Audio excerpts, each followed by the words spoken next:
देशाला एका दोरीत बांधून ठेवणारा जर काही ग्रंथ असेल तर तो म्हणजे संविधान आहे।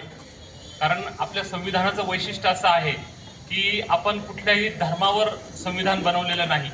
धर्मग्रंथ भरपूर आहेत, जगाच्या पाठीवर 300 धर्म आहे। आपल्याला भारतामध्ये सुद्धा मोठ्या प्रमाणात धर्म आहे, पण बाबासाहेबांच्या हे लक्षात आलं की धर्मग्रंथ एकमेकांना जोडू शकत नाही, एकमेकांना बांधून ठेवू शकत नाही।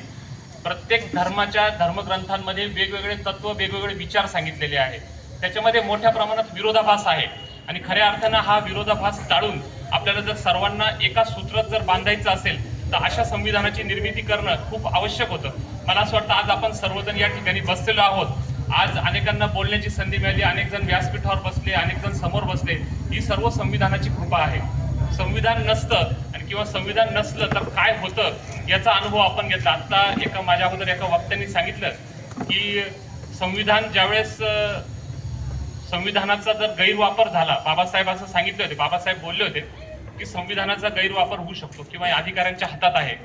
शेवटी संविधान कसं वापरायचं हे आपल्या हातात आहे।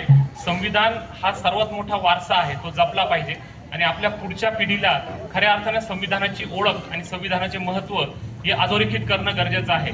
आपण पुढच्या पिढीसाठी वारसा रूपाने अनेक गोष्टी देतो, म्हणजे पुढच्या पिढीला आपण काही आपले धर्म संप्रदाय देतो, धार्मिक ग्रंथ देतो, पण मला असं वाटतं की संविधान आणि संविधानाची मूल्य जर आपण पुढच्या पिढीला दिले तर हा देश ज्याप्रमाणे संविधानाची उद्देशिका अखंड आहे त्याप्रमाणे अखंड राहील, एकसंघ राहील।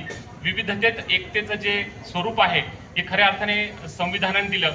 मी संविधानाची एक सर्वात महत्त्वाची गोष्ट अशी आहे की संविधान निर्माते जे हात आहेत ते मुळात संघर्षातून आलेले आहेत।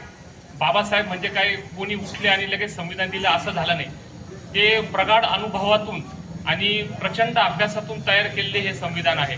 त्यामुळे या संविधानात कोणत्याही प्रकारचा दोष नाही असं आपण निश्चितपणे सांगू शकतो।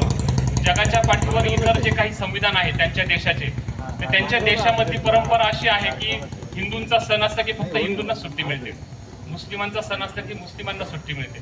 आपल्या देशात तसं नाही, आपला एक संघ देश आहे, म्हणून आपल्याला सर्व धर्माच्या सुट्ट्या सर्व भारतीयांना मिळतात, कारण हा देश एक संघ आहे। या पाठीमागं हे संविधान निर्माण करण्यामागं 2 वर्ष 11 महिने काही दिवस बाबासाहेबांना लागले। याच्या अर्थी आपल्याला किती दिवस लागले असते आपण याचा विचार न केला बरं राहील। कारण जी व्यक्ती दिवसातल्या 24 तासांपैकी 18 तास काम करू शकते, अशा व्यक्तीने जर संविधानाच्या निर्मितीसाठी 2 वर्ष 11 महिने घेतले असतील तर निश्चितच दुसऱ्या कोणाचं हे काम आहे भारतामध्ये असं मला वाटत नाही। म्हणून सर्वप्रथम त्या बाबासाहेबांच्या हातांना विनम्र अभिवादन करतो। संविधानाच्या आजच्या या महोत्सवानिमित्त व्यासपीठावर सर्व मान्यवर अधिकारी वर्ग सर्व या ठिकाणी उपस्थित झाले।